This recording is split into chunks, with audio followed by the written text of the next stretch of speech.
I welcome you all in this presentation, and we have talked about the weldability of low carbon steel and also some of the aspects related with the weldability of the mild steel. Some of the points associated with the weldability of the mild steel I will be taking up first, and thereafter we will go for the weldability of medium carbon steel and high carbon steel.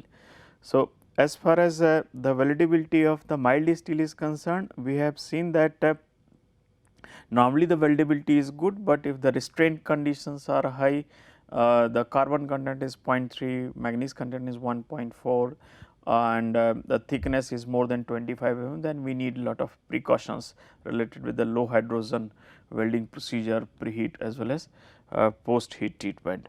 And also like if the high heat input is used, then it leads to the reduced toughness of the weld metal and the reduced toughness of the heat affected zone also due to the coarse grained structure.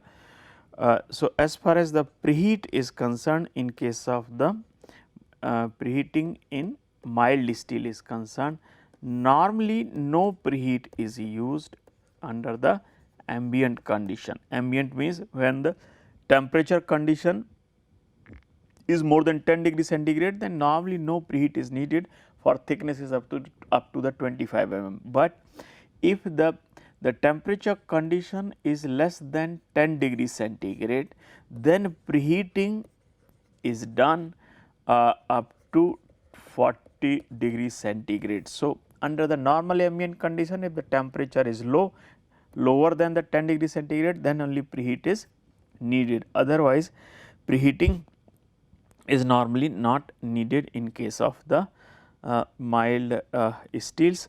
Then another aspect is the choice of the filler metal for mild steel. So, like when we go in the market and try to look for the kind of mechanical properties being offered by the various electrodes and the fillers, then they mention the mechanical properties of that particular filler or electrode when it is tested for all weld metal. So, like say all weld metal properties for a given filler or the electrode is of the 500 MPa yield strength, ductility is 20%. But when the same filler is used for welding of the mild steel, then obviously some of the base metal will be mixing up with the filler metal and changing the composition. This is called dilution. So, intermixing of the fused base metal with the electrode metal will be leading to the change in composition. So, the weld metal properties do not necessarily correspond to the properties of the filler metal or the electrode exactly, but they are normally found lower than the filler metal or electrode properties. So, this point is to be kept from the design point of view, that the weld metal properties may be poorer than the filler metal or electrode properties written in the package of that filler or the electrode. So, this is primarily attributed to the dilution, change in the composition of the filler metal due to the dilution. So, now here it comes to the like how to choose the filler metal. Normally we by considering the dilution, a filler is selected for the various conditions, whether the weld metal will offer the properties same as that of the base metal, that is called matching properties, the matching properties. And when or matching weld metal, when the weld metal properties are better than or the yield strength is higher than the base metal, then it is called over matching weld metal. In that case, the weld metal will be stronger than the base metal and the heat affected zone. So, we need to keep in mind, and sometimes under matching filler or electrode is also used intentionally as per the case. So, if in most of the cases like the mild steel is being welded in heat treated condition like normalized or quenched and tempered conditions. So, heat treated mild steel normally the welded using the matching filler, so that the weld metal properties are similar to that of the base metal. Then there is if we choose the weld metal, the filler metal which will be offering the properties of which will be greater than the base metal properties, means for overmatching fillers there will be higher the contraction strains which will be generated in the weld metal, and the residual stress and the strains which will be locked in the weld metal near the heat affected zone. So, because of the overmatching properties, the heat affected zone, if it is not soft, if it is not tough, then it can lead to the cracking. So, when the overmatching filler is used, the heat affected zone must be soft, so that it can accommodate the associated strains being generated due to the contraction of the weld metal. So, these matching fillers are mostly used in case of the butt weld joint configuration. But when we perform the fillet welding like in the T weld joint or any other situation where the fillet welding is performed, in that fillet welds are developed. In that case, to deal with these contraction strains, to deal with these contraction strains, we normally choose the undermatching filler.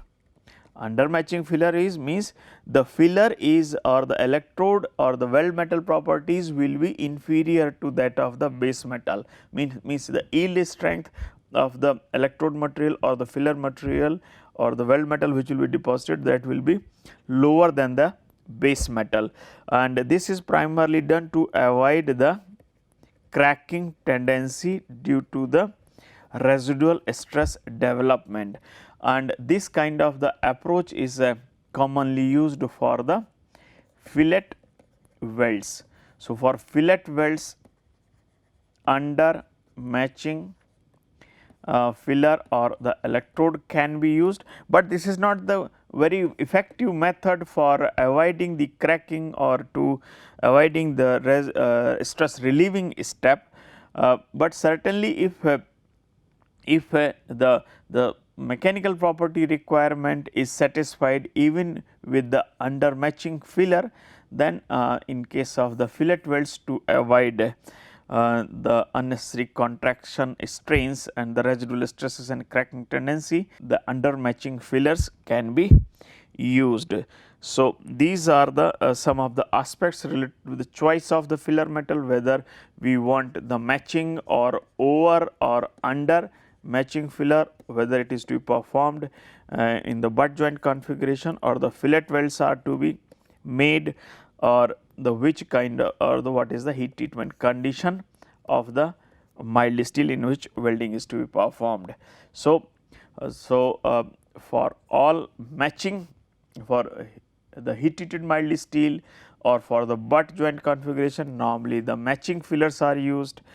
For over matching fillers, the base metal and the heat affected zone must be softer, while for the fillet welds the filler or the weld metal must be inferior or softer than the base metal, so that it can reduce the tendencies for cracking or the issues related with the locked in strains in the weld metal. Now, we will be talking about the weldability of medium carbon steel. We know that the medium carbon steels have the carbon content in the range of 0.3 to 0.5. So, this is quite high carbon percentage as far as the hardenability is concerned, because it will be leading to the quite high carbon equivalent.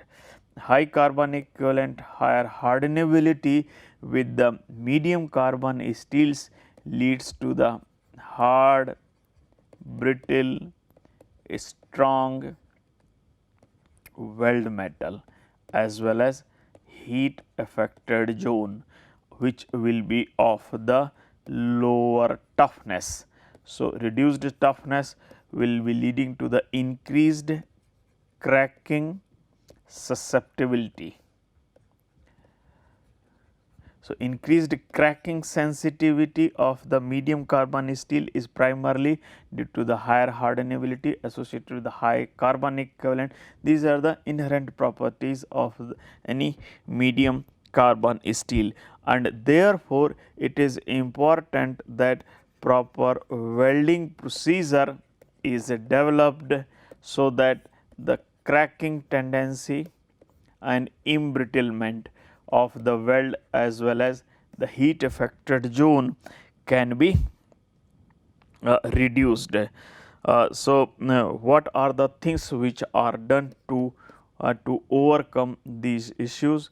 The first step is the preheating of the plates or the medium carbon steels during the welding.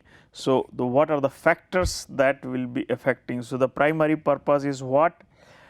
If the preheating is not performed, the high cooling rates experienced in the weld metal as well as in the heat affected zone will be leading to the formation of the hard and brittle martensite in both in the weld metal as well as the heat affected zone, which will be increasing the cracking sensitivity, embrittlement of the heat affected zone as well as the weld metal.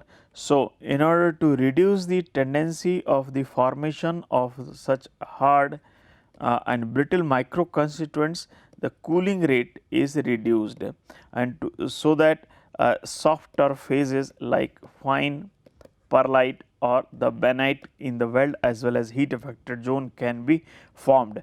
So, in order to facilitate the formation of the soft phases in the weld and in the heat affected zone, primarily the cooling rate is reduced. So, to reduce the cooling rate of the weld metal as well as the heat affected zone during the welding, preheating is performed. So, the extent of preheating required so that the embrittlement of the weld as well as heat affected zone, cracking sensitivity of the weld as well as heat affected zone can be reduced. That will depend upon the carbon equivalent.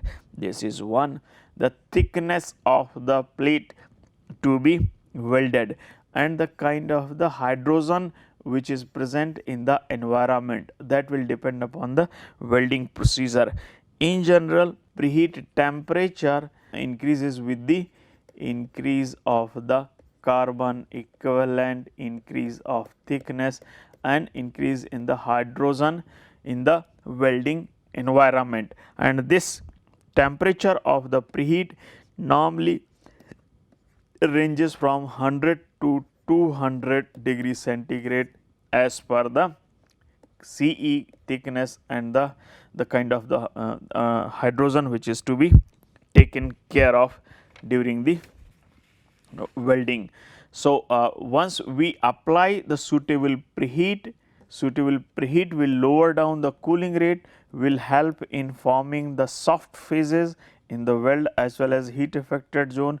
At the same time, reduced cooling rate will increase the high temperature retention period, and that high temperature retention period will help in increasing the escaping of the hydrogen present in the weld as well as heat affected zone. So, the release of the hydrogen from the weld metal as well as heat affected zone will also be facilitated by the preheat, and so the related cracking tendencies can be reduced.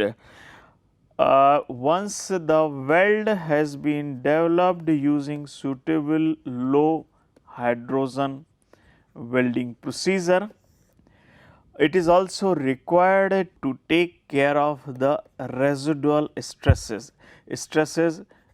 being developed in the weld metal as well as heat affected zone, primarily due to the differential thermal expansion and contraction caused by localized heating along the weld center line, or the the metal near the weld center line, which is subjected to the faster heating, and the cooling leads to the expansion and contraction. But at the end of the welding, some thermal strain is left locked in the weldment, and that leads to the development of the residual stress. These must be taken care of, these must be reduced or eliminated, and for that purpose we need to perform the stress relieving treatment. Stress relieving heat treatment involves the heating of the entire immediately after the welding.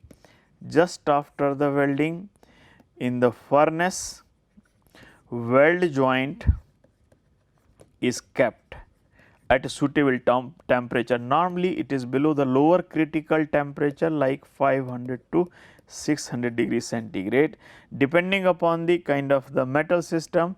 200 to 650 degrees centigrade preheating, depending upon the time, from 1 hour to 5 hours can be performed, so that the stress can be relieved. It will depend upon the thickness, the kind of the material and the joint configurations, etc. So, it will help in taking care of the reducing the residual stresses. So, immediately after the welding, the joint is kept in the furnace at the suitable temperature for sufficient time for stress relieving, so that the stresses locked in the weld joint can be reduced. Now, now what we have to see, that after the stress relieving has been done, the weld joint must be cooled slowly from the stress relieving temperature. So, cooling must be done slowly, so that unnecessary, due to the differential cooling of the different zones of the weld joint, the distortion of the welded joint does not take place. And in those situations, so this is so stress relieving treatment is performed when it is possible, but when it, due to the joint configuration, due to the fabrication conditions, if it is not possible to perform the stress relieving treatment, when no stress relieving treatment is possible, then after the welding, what we do, we maintain the temperature. Say this weld joint was developed using a preheat of 120 degrees centigrade. Once the joint is developed and we know that it is not possible to perform the welding, then the entire weld joint, this weld joint is given exposure of the temperature little bit higher than the preheat temperature, say 150 degrees centigrade, for 2 to 3 hours. So, we do not allow the weld joints to cool down to the room temperature before the stress relieving, but immediately after the welding we will put it into the furnace, so that the stresses can be relieved, or it will be heated to little bit higher temperature like 150 degree centigrade for 2 to 3 hours per 25 section size. So, this is the kind of the duration, so that all the hydrogen which was dissolved if it is present, that can escape from the weld as well as heat affected zone. So, it will help in basically escaping of the hydrogen as well as relieving the residual stresses. Then we will talk about the kind of the fillers to be used, fillers for medium carbon steel welding. We know that since the steel is having quite high carbon content like 0.3 to 0.5. So, normally if we use the low carbon steel, then low carbon steel filler during the welding, due to the dilution, carbon from the base metal will get into the weld metal and will cause the enrichment of the weld metal with the carbon. So, this will be again increasing the carbon equivalent of the weld metal, increasing the hardenability of the weld metal and causing the issues related with the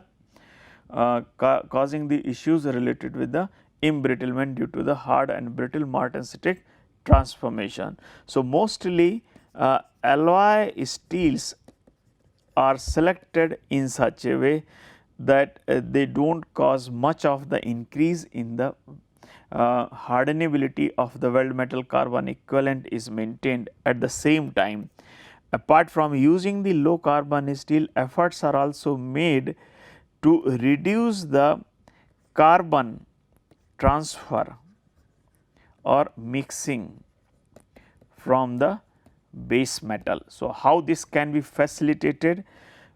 Like if this is the base metal, if we melt more amount of the base metal, then more carbon will be going into the weld metal.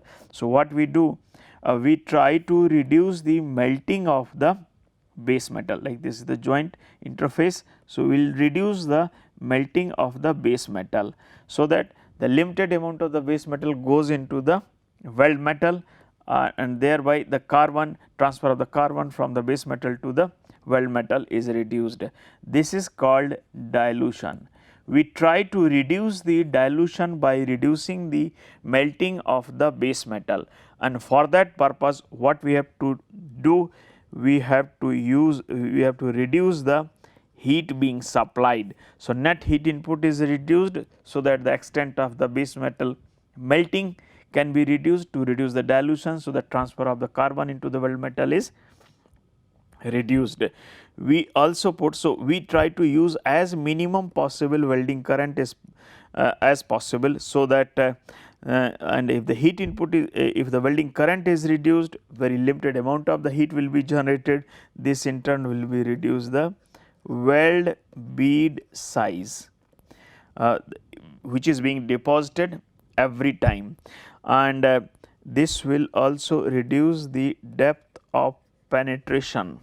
So, shallow penetration, low heat input, a very small bead, reduced penetration will be reducing the transfer of the carbon from the base metal to the weld metal, and that is how it will be reducing the possibility for the higher CE, higher hardenability, and that in turn will facilitate the formation of the softer heat affected softer weld metal. We cannot do in this case much with the heat affected zone, but of course, using the suitable filler we can adjust the properties of the weld metal favorably, so that unnecessary cracking tendency of the weld metal is reduced. There is then we have to see the post weld heat treatment which can be given in case of the medium carbon steel weld joints. So, as I have said, as far as the post weld heat treatment is concerned, after the welding, like this in medium carbon steels, which is having the tendency for formation of the low toughness, high hardness, heat affected zone, having the martensite, hard and brittle martensite. So, all these are unfavorable things as far as the performance of the weld joint is concerned, and especially if the weld joints are to be used for the dynamic conditions where impact loading is occurring or the fatigue loading is will be taking place during the service, then it is important that suitable toughness is induced, and to induce this toughness the post weld heat treatment becomes an important step. So, and there is another aspect, like say this steel is in quenched and tempered condition or the normalized condition. So, the steel when it is in quenched and tempered condition, when subjected to the welding, the additional heat application in the heat affected zone causes the over tempering, and over tempering medium carbon steel in quenched and tempered conditions will be leading to the formation of the soft heat affected zone. So, if the steel is not in Q&T conditions and it is in normalized condition, then it will be leading to the hardening, and if it is in the Q&T conditions, then due to the over tempering HZ will be subjected to the softening. So, what we will be having in this typical situation after the welding, due to the martensitic transformation, weld will be harder, but due to the over tempering HZ will be softer and then the base metal will be stronger. So, the softer HZ and harder weld metal. So, this is a kind of a heterogeneity in the properties which will be existing, and if you want to restore the properties like good toughness of the weld and improved properties of the softened heat affected zone, post weld heat treatment becomes mandatory, so that it helps in homogenization of the structure as well as making the properties more uniform, so that the issues related with the softening of the heat affected zone can be addressed. Then we have the high carbon steel. Now, high carbon steel has the carbon content in the range of 0.5 to 1%, which is really extremely high, and if the carbon content is so high, Ce is also high hardenability, extremely hard and brittle and hard martensite is formed, and because of this very sensitive for cracking. So, we really need very special welding procedure for welding of the high carbon steel, so that these issues can be sorted out, and the primary things that we have in our hand is use of the controlled preheat, so that the formation of hard and brittle martensite can be formed, and the kind of the preheat which is used, that is normally greater than 200 degrees centigrade. So, 200 to 300 or 350 degrees centigrade preheat can be used as per the carbon equivalent and the section thickness joint restraint conditions. Suitable preheat is to be established, and then definitely we will be using the low hydrogen welding procedures, so that not just the preheat, but the low hydrogen consumables, low hydrogen welding processes are used, so that the minimum possible hydrogen is introduced in the weld metal during the welding, and after that we have to choose the suitable filler,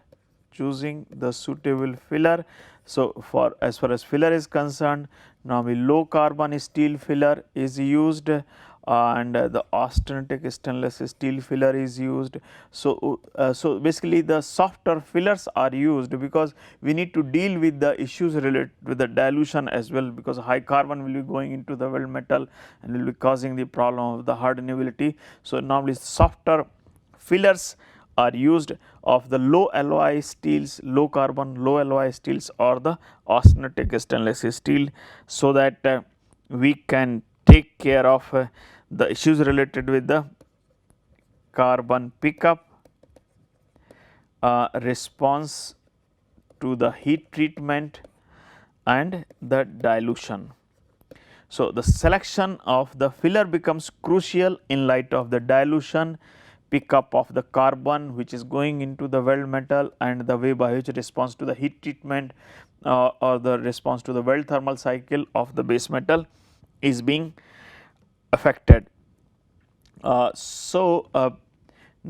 as I have said, for post weld heat treatment after the welding, no cooling to the room temperature, but direct stress relieving treatment and the post weld heat treatment is preferred, so that all undesirable aspects related with the hydrogen residual stresses can be taken care of. But whenever the high carbon steel is welded, we know since it is very hard, brittle, high yield strength, it is of low ductility, low percentage elongation, low toughness. So, this kind of combination of the properties is really hard to weld, very difficult to weld. So, in order to make them suitable for welding, they are softened. Softening of course will be performed by annealing. So, steel is annealed, high carbon steel is annealed, so that it is having the softer phases like coarse pearlite, having the lower hardness, lower brittleness, reasonably good elongation and the toughness. So, the high carbon steels need to be welded in the annealed condition, even if the parts which are to be repaired need to be annealed, so that the repair welding can be performed effectively. So, the most important thing in welding of the high carbon steel is that proper welding procedure is to be established. It should be tested on the coupons before performing the welding on the actual component. Now, I will summarize this presentation.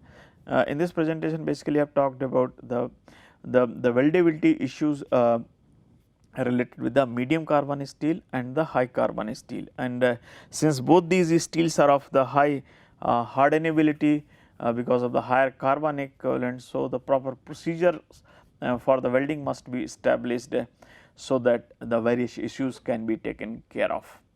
Thank you for your attention.